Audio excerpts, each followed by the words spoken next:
Hello, and welcome to Harry Potter and the Methods of Rationality, the podcast. Written by Eliezer Yudkowsky, read by Eneasz Brodsky, based on the works of J.K. Rowling. As readers of the Methods of Rationality will know, we are now on the last written chapter. After this, there likely won't be any new chapters until July, maybe longer. Many people have asked what will happen with the podcast while Eliezer is writing further chapters, and I have a two-part answer. First, starting now, the podcast is switching to an every other Wednesday schedule rather than the every Wednesday schedule I used to keep. I'm doing this for myself as much as anything because I've been short on free time for well over a year now, and there are other things I'd like to pursue as well. This will give me some extra time to pursue those interests and give the podcast some breathing room as well. And second, I will be audioizing a few of Eliezer's other works in the spaces between new updates. First up is The Sword of Good, which will air in 2 parts in June. First half of Chapter 87, Hedonic Awareness.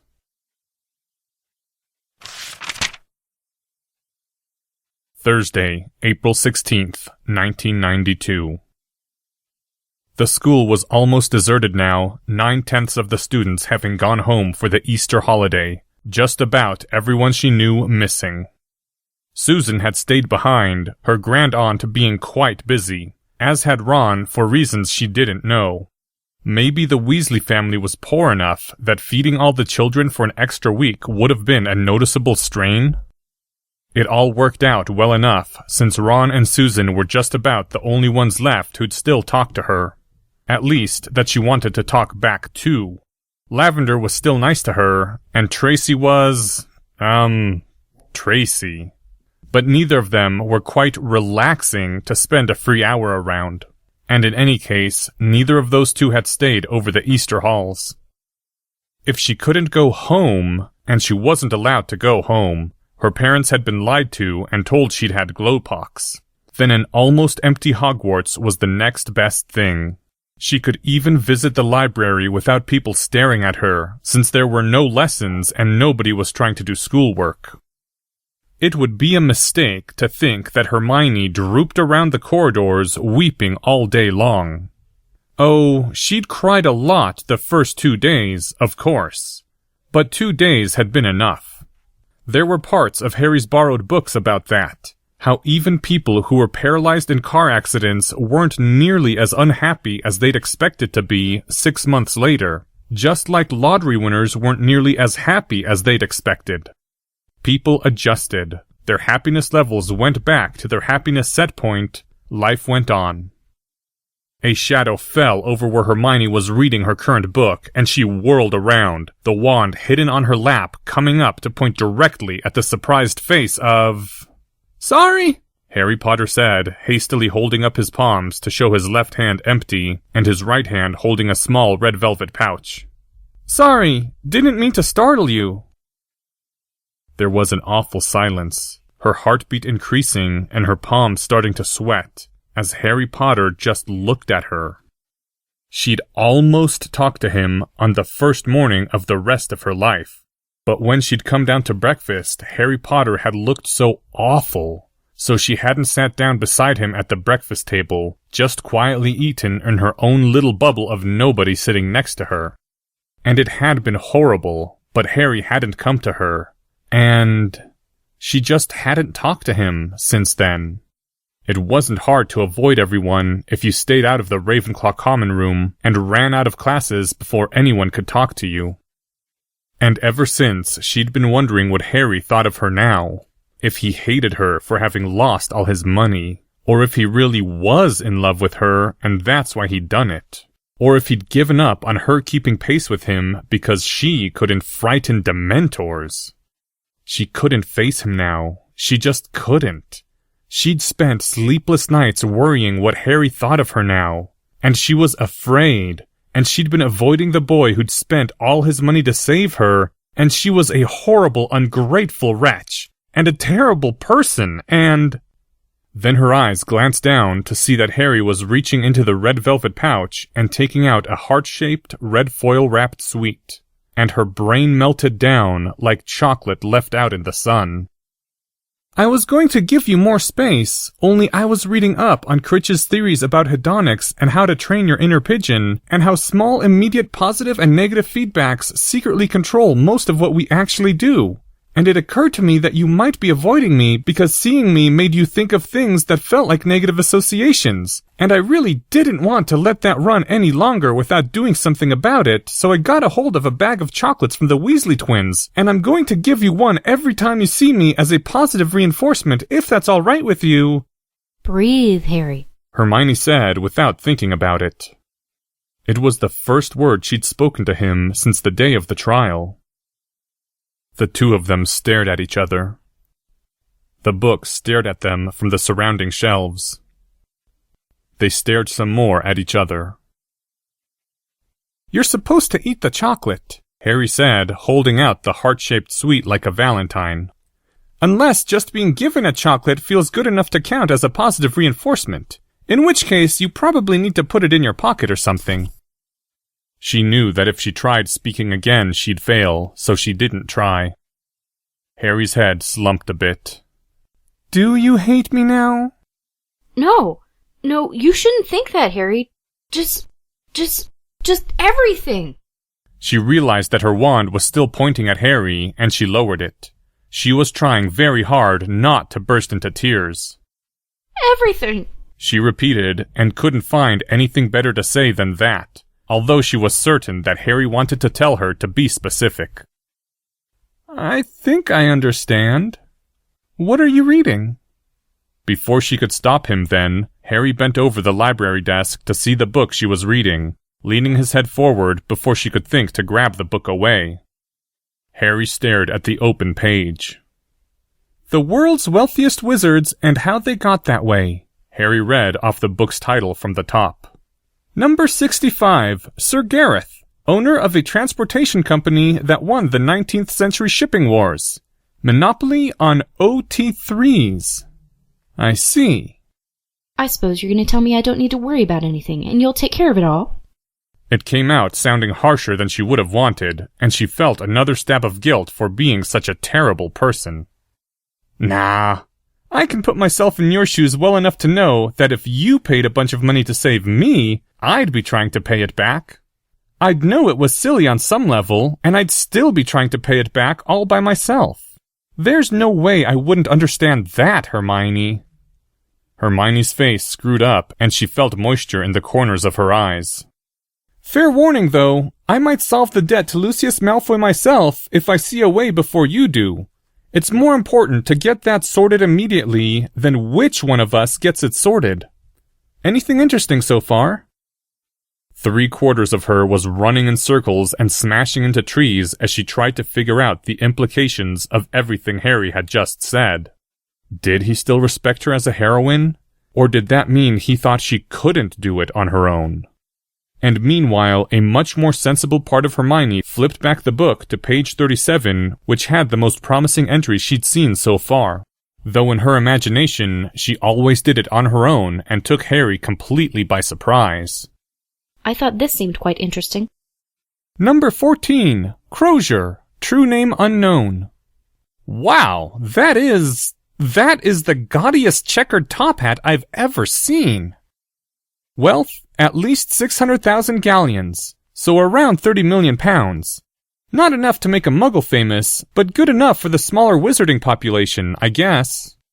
Rumored to be a modern alias of the 6th-century-old Nicholas Flamel, the only known wizard to succeed at the incredibly difficult alchemical procedure for creating the Philosopher's Stone, which enables the transmutation of base metals into gold or silver, as well as the elixir of life, which indefinitely prolongs the youth and health of the user. Hermione, this seems obviously false. I've read more references to Nicholas Flamel. The Rise and Fall of the Dark Arts says he secretly trained Dumbledore to stand up to Grindelwald. There's a lot of books that take the story seriously, not just this one. You think it's too good to be true?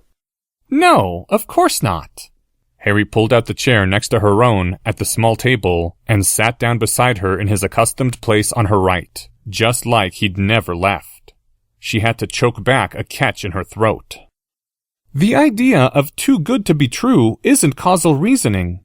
The universe doesn't check if the output of the equations is too good or too bad before allowing it. People used to think that airplanes and smallpox vaccines were too good to be true. Muggles have figured out ways to travel to other stars without even using magic. And you and I can use our wands to do things that Muggle physicists think are literally impossible. I can't even imagine what we could rule out the real laws of magic being able to do. So what's the problem then? Her voice sounded more normal now in her own ears. Well... The boy reached over her own outstretched arm, his robes brushing hers, and tapped the artist's illustration of an ominously glowing red stone dripping scarlet liquid. Problem 1 is that there's no logical reason why the same artifact would be able to transfigure lead to gold and produce an elixir that kept someone young. I wonder if there's an official name for that in the literature. Like the turned up to 11 effect, maybe. If everyone can see a flower, you can't get away with saying flowers are the size of houses. But if you're in a flying saucer cult, since nobody can see the alien mothership anyway, you can say it's the size of a city, or the size of the moon. Observable things have to be constrained by evidence, but when somebody makes up a story, they can make the story as extreme as they want. So the Philosopher's Stone gives you unlimited gold and eternal life, not because there's a single magical discovery that would produce both of those effects, but because someone made up a story about a super happy thingy. Harry, there's a lot of things in magic that aren't sensible. Granted.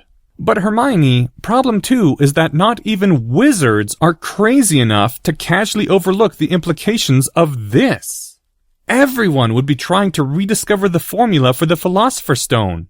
Whole countries would be trying to capture the immortal wizard and get the secret out of him. It's not a secret. Hermione flipped the page, showing Harry the diagrams. The instructions are right on the next page. It's just so difficult that only Nicholas Flamel's done it. So entire countries would be trying to kidnap Flamel and force him to make more stones. Come on, Hermione. Even wizards wouldn't hear about immortality and... Harry Potter paused, his eloquence apparently failing him. And just keep going? Humans are crazy, but they're not that crazy. Not everyone thinks the same way you do, Harry. He did have a point, but how many different references had she come across to Nicholas Flamel? Besides World's Wealthiest Wizards and Rise and Fall of the Dark Arts, there'd also been stories of moderately ancient times and biographies of the justly famous. All right then, Professor Quirrell would have kidnapped this Flamel guy. It's what an evil person or a good person, or just a selfish person would do if they had any sense. The defense professor knows a lot of secrets, and he wouldn't miss that one. Harry sighed and looked up. She followed his gaze, but he was apparently just looking at the larger library, the rows and rows and rows of bookcases. I don't mean to mess with your project, and I certainly don't mean to discourage you, but honestly, Hermione, I'm not sure you're going to find any good ideas for making money in a book like this. Like the old joke about how if an economist sees a 20-pound note lying in the street, they won't bother picking it up, because if it were real, someone else would have picked it up already. Any way of making lots of money that everyone knows about to the point where it's in books like this. You see what I'm saying? It can't be possible for everyone to make 1,000 galleons a month in 3 easy steps, or everyone would be doing it. So, that wouldn't stop you. You do impossible things all the time. I bet you've done something impossible in the last week, and you didn't bother telling anyone. There was a slight pause, which, if Miss Granger had known, was exactly the length of pause you'd make if you'd fought Mad-Eye Moody and won exactly 8 days earlier. Not in the last 7 days, no. Look, part of the trick of doing the impossible is being selective about which impossibilities you challenge, and only trying when you have a special advantage. If there's a money-making method in this book that sounds difficult for a wizard, but it's easy if we can use Dad's old Mac Plus, then we have a plan. I know that, Harry. Hermione said, her voice wavering only slightly. I was looking to see if there was anything here I could figure out how to do. I thought maybe the difficult part about making a Philosopher's Stone was that the alchemical circle had to be super precise, and I could get it right by using a muggle microscope. That's brilliant, Hermione!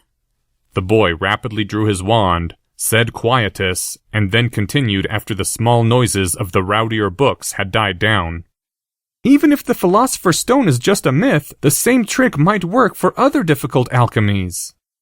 Well, it can't work. She'd flown across the library to look up the only book on alchemy that wasn't in the restricted section. And then she remembered the crushing letdown, all the sudden hope dissipating like mist. Because all alchemical circles have to be drawn to the fineness of a child's hair. It isn't any finer for some alchemies than others. And wizards have almanaculars, and I haven't heard of any spells where you use almanaculars to magnify things and do them exactly. I should have realized that. Hermione, Harry said seriously as he started to dig down into the red velvet pouch again. Don't punish yourself when a bright idea doesn't work out. You've got to go through a lot of flawed ideas to find one that might work. And if you send your brain negative feedback by frowning when you think of a flawed idea, instead of realizing that idea suggesting is good behavior by your brain to be encouraged, pretty soon you won't think of any ideas at all. Harry put down 2 heart-shaped chocolates beside the book. Here, have another chocolate. Besides the one from earlier, I mean. This one is to reinforce your brain for generating a good candidate strategy. I suppose you're right, Hermione said in a small voice, but she didn't touch the chocolate. She started to turn the pages back to 167, where she'd been reading before Harry had come in. Hermione Granger did not require bookmarks, of course.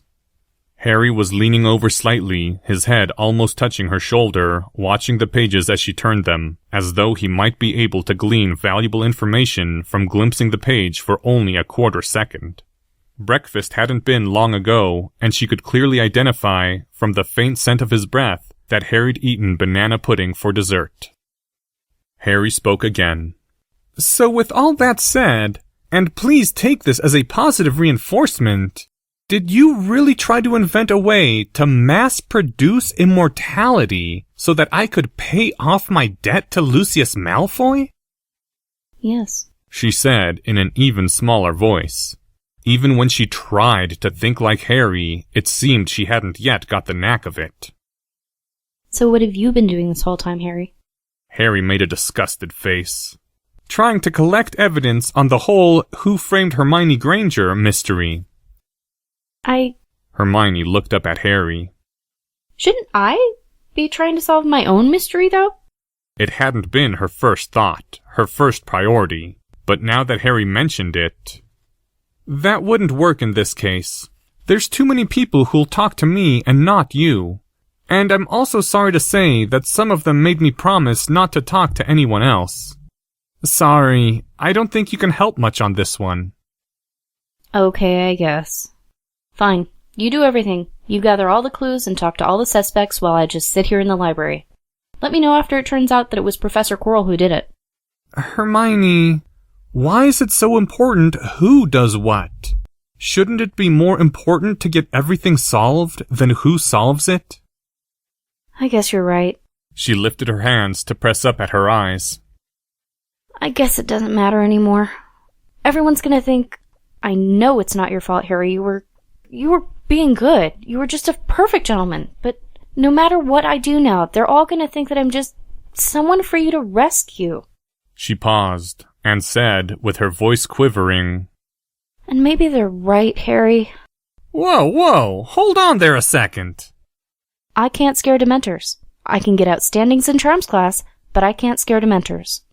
I've got a mysterious dark side, Harry hissed after his head turned around to scan the library. There was one boy in the distant corner who did look in their direction occasionally, but he would have been too far away to hear anything even without the quieting barrier. I've got a dark side that definitely isn't a child, and who knows what other crazy magical stuff going on in my head. Professor Quirrell claimed that I become whoever I believe I am. That's all cheating, don't you see, Hermione? There's an arrangement that the school administration made that I'm not supposed to talk about so that the boy who lived could have more time to study every day. I'm cheating, and you're still beating me in charms class. I'm probably not...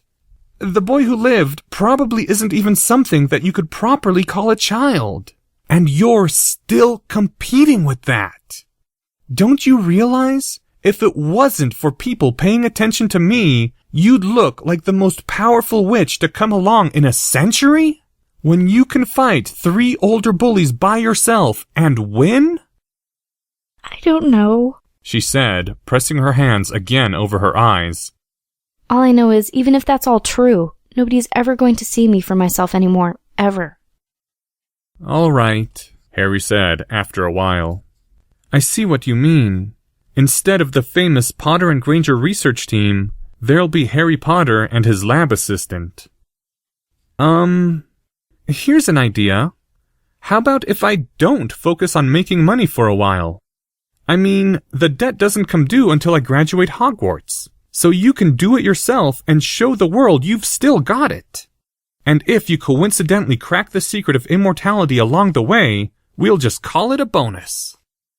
The thought of Harry relying on her to come up with a solution seemed like a crushing burden of responsibility to dump on a poor, traumatized 12-year-old girl, and she wanted to hug him for offering her a way to restore her self-respect as a heroine, and it was what she deserved for being a horrible person and speaking sharply to Harry all the time, when all along he'd been a truer friend to her than she'd ever been to him, and it was good that he still thought she could do things, and... Is there some amazing rational thing you do when your mind's running in all different directions? My own approach is usually to identify the different desires, give them names, conceive of them as separate individuals, and let them argue it out inside my head.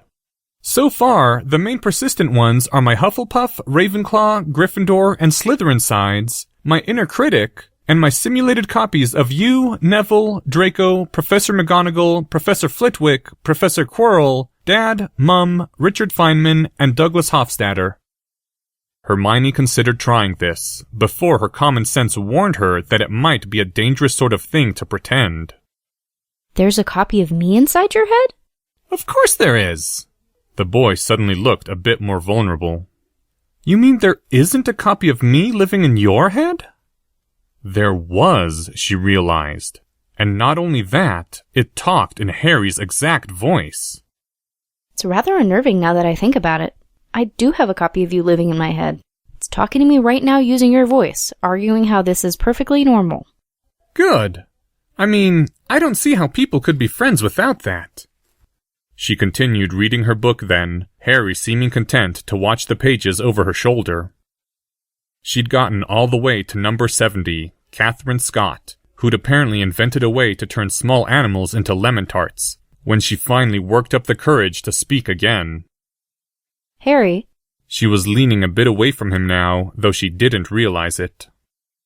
If there's a copy of Draco Malfoy in your head, does that mean you're friends with Draco Malfoy?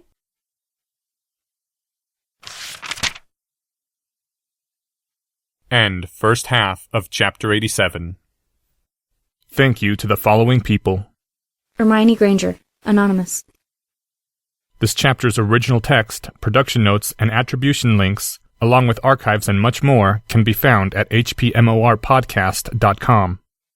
If you would like to learn more about the art of rationality, please visit lesswrong.com, an online community of aspiring rationalists founded by Eliezer Yudkowsky. Some sound effects used are courtesy of the Free Sound Project.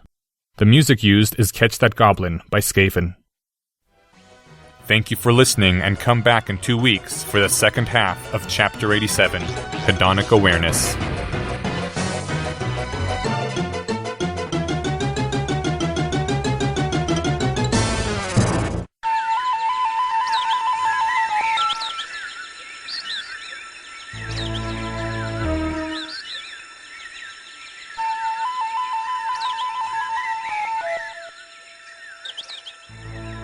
Hello, and welcome to Harry Potter and the Methods of Rationality, the podcast. Written by Eliezer Yudkowsky, read by Eneasz Brodsky, based on the works of J.K. Rowling. Second half of Chapter 87, Hedonic Awareness.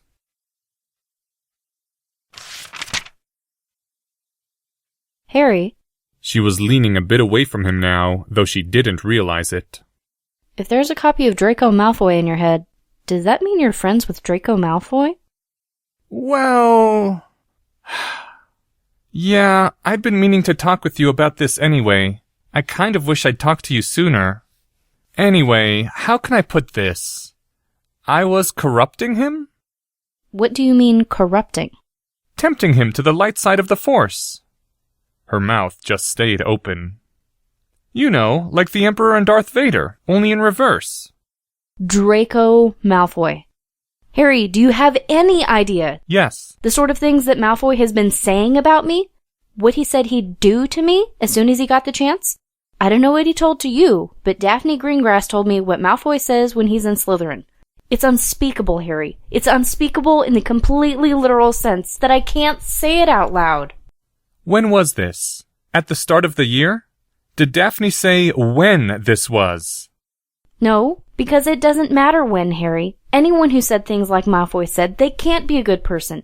It doesn't matter what you tempted him to. He's still a rotten person. Because no matter what, a good person would never. You're wrong, Harry said, looking her straight in the eyes. I can guess what Draco threatened to do to you, because the second time I met him, he talked about doing it to a 10-year-old girl. But don't you see? On the day Draco Malfoy arrived in Hogwarts, he'd spent his whole previous life being raised by Death Eaters. It would have required a supernatural intervention for him to have your morality given his environment. Hermione was shaking her head violently. No, Harry. Nobody has to tell you that hurting people is wrong. It's not something you don't do because the teacher says it's not allowed. It's something you don't do because you can see when people are hurting. Don't you know that, Harry? That's not a rule that people follow like the rules for algebra. If you can't see it, if you can't feel it here...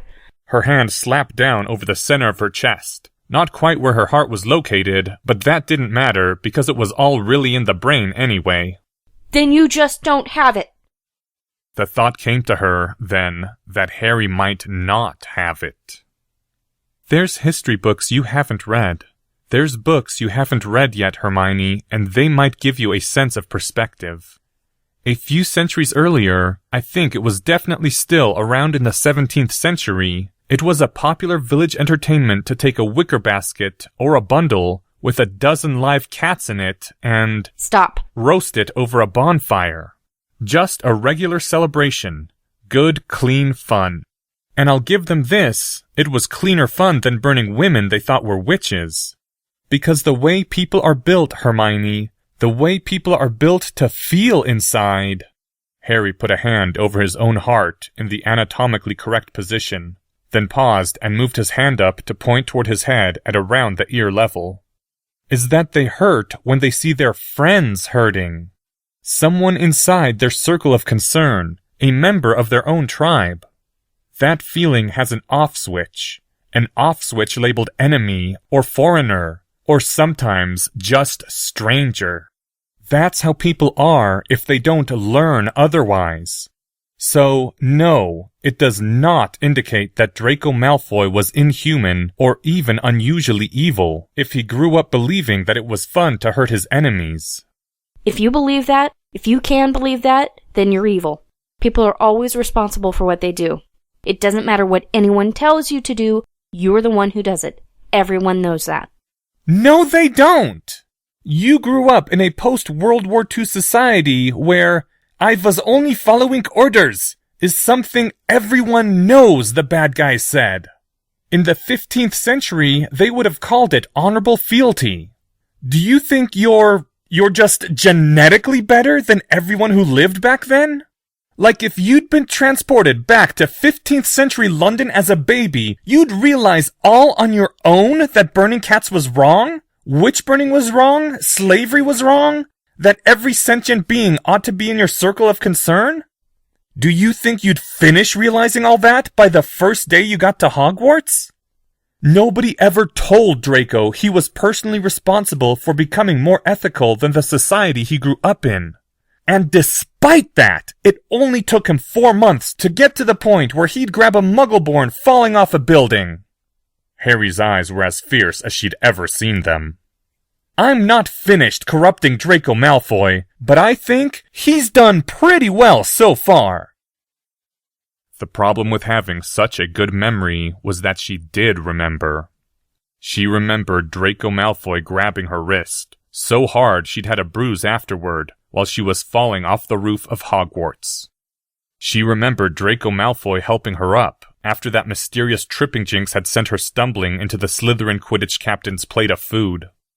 And she remembered it was, in fact, the reason she'd brought up the topic in the first place, how she'd felt when she'd heard Draco Malfoy's testimony under Veritaserum. Why didn't you tell me any of this? If I'd known... It wasn't my secret to tell you. Draco's the one who would have been at risk if his father had found out. I'm not stupid, Mr. Potter. What's the real reason you didn't tell me? And what were you actually doing with Mr. Malfoy?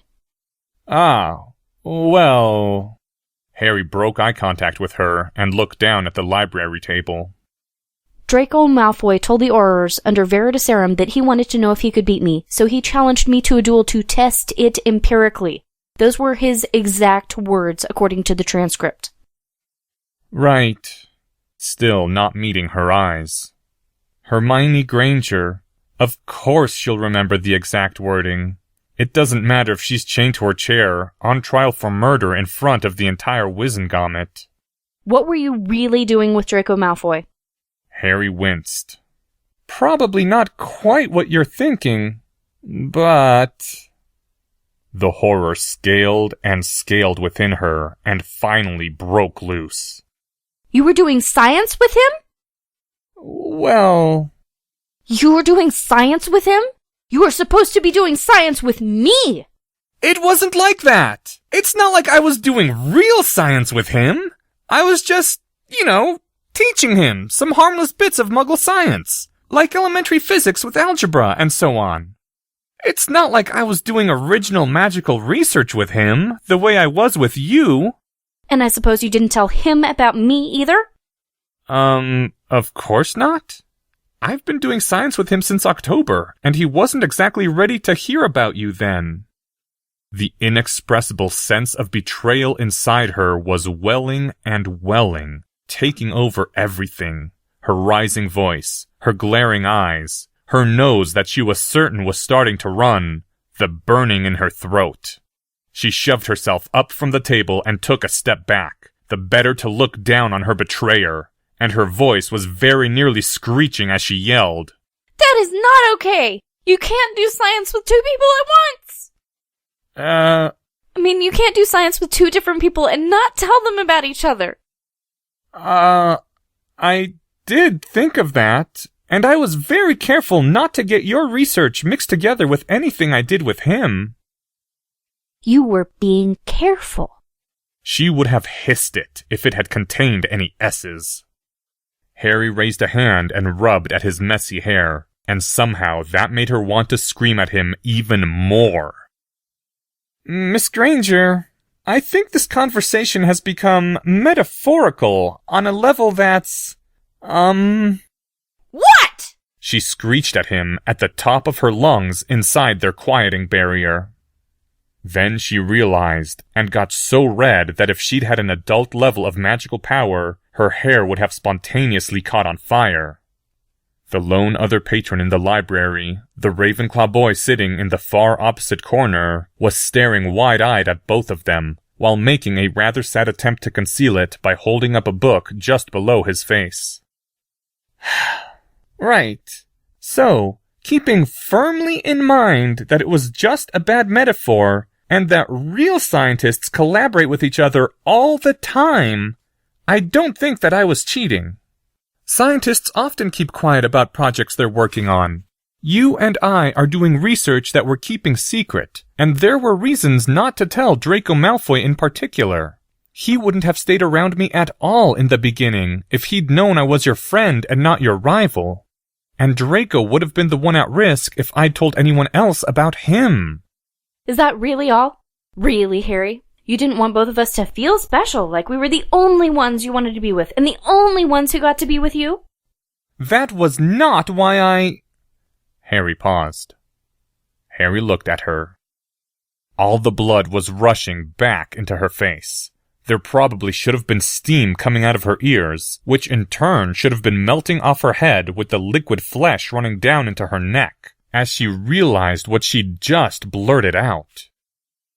Harry was staring at her in dawning and complete terror. Well, Oh, I don't know, Harry. Is it just a metaphor? When a boy spends 100,000 galleons to save a girl from certain doom, she's entitled to wonder, don't you think? It's like being bought flowers, only you see rather more so. Harry shoved himself up from the table and took a staggering step back, even as he brought up his arms to wave frantically. That's not why I did it! I did it because we're friends! Just friends? Harry Potter's breathing was starting to scale up toward hyperventilation. Very good friends! Extra special friends, even! Best friends forever, possibly! But not that kind of friends! Is it really that awful to think about? I mean, I'm not saying I'm in love with you, but... Oh, you're not! Thank goodness! Harry brought up the sleeve of his robe and wiped across his forehead. Look, Hermione, please don't misunderstand. I'm sure you're a wonderful person. She took a staggering step back. But even with my dark side... Is that what this is about? But I wouldn't... No, I mean... I have a mysterious dark side, and probably other weird magic stuff going on. You know I'm not a normal child. Not really. It's okay to not be normal, she said, feeling increasingly desperate and confused. I'm okay with it. But even with all that weird magical stuff, letting me be more adult than I should be, I haven't gone through puberty yet, and there's no hormones in my bloodstream, and my brain is physically incapable of falling in love with anyone. So I'm not in love with you. I couldn't possibly be in love with you. For all I know at this point, 6 months from now, my brain is going to wake up and decide to fall in love with Professor Snape. Can I take from this that you have been through puberty? Said Hermione in a high-pitched sound. She swayed where she stood, and a moment later Harry was rushing over to her side and helping lower her to sit on the ground, bracing her body with firm hands. The fact was that she had staggered over to Professor McGonagall's office back in December, not in total surprise because she'd done her reading, but still rather queasily, and it was with great relief that she'd learned that witches had charms to deal with the inconveniences. And what was Harry even doing asking a poor innocent girl a question like that? Look, I'm sorry. I really didn't mean most of that the way it sounded. I'm sure that anyone taking the outside view on the whole situation and offering betting odds on who I finally married would assign a higher probability to you than anyone else I can think of. Her intelligence, which had barely been starting to pull itself together, promptly exploded into sparks and flame. Though not necessarily a probability higher than 50%. I mean, from the outside view, there's a lot of other possibilities, and who I like before I hit puberty probably isn't all that strongly diagnostic of who I'll be with 7 years later. I don't want to sound like I'm promising anything. Her throat was making some sort of high-pitched sounds, and she wasn't really listening to exactly what. All her universe had narrowed to Harry's terrible, terrible voice. And besides, I've been reading about evolutionary psychology, and, well, there are all these suggestions that one man and one woman living together happily ever afterward may be more the exception rather than the rule. And in hunter-gatherer tribes, it was more often just staying together for 2 or 3 years to raise a child during its most vulnerable stages. And, I mean, considering how many people end up horribly unhappy in traditional marriages, it seems like it might be the sort of thing that needs some clever reworking, especially if we actually do solve immortality.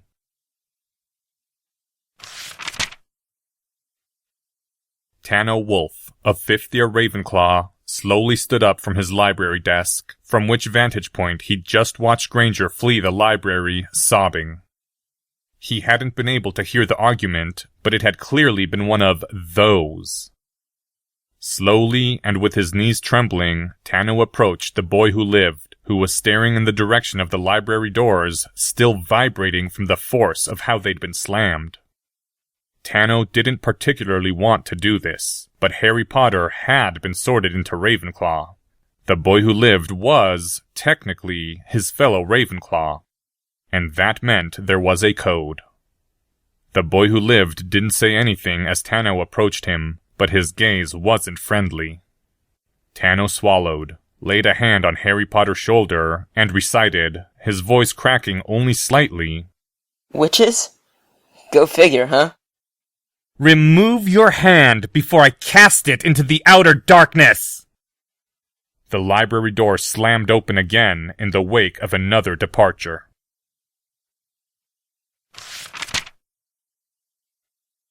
End Chapter 87. Thank you to the following people: Hermione Granger, Anonymous. Tano Wolf by Nicholas Gonzalez.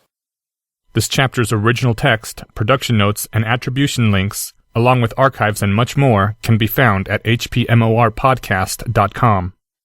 If you would like to learn more about the art of rationality, please visit lesswrong.com, an online community of aspiring rationalists founded by Eliezer Yudkowsky. Some sound effects used are courtesy of the Free Sound Project. The music used is Catch That Goblin by Skaven. Thank you for listening, and come back in 2 weeks for the first half of Sword of Good.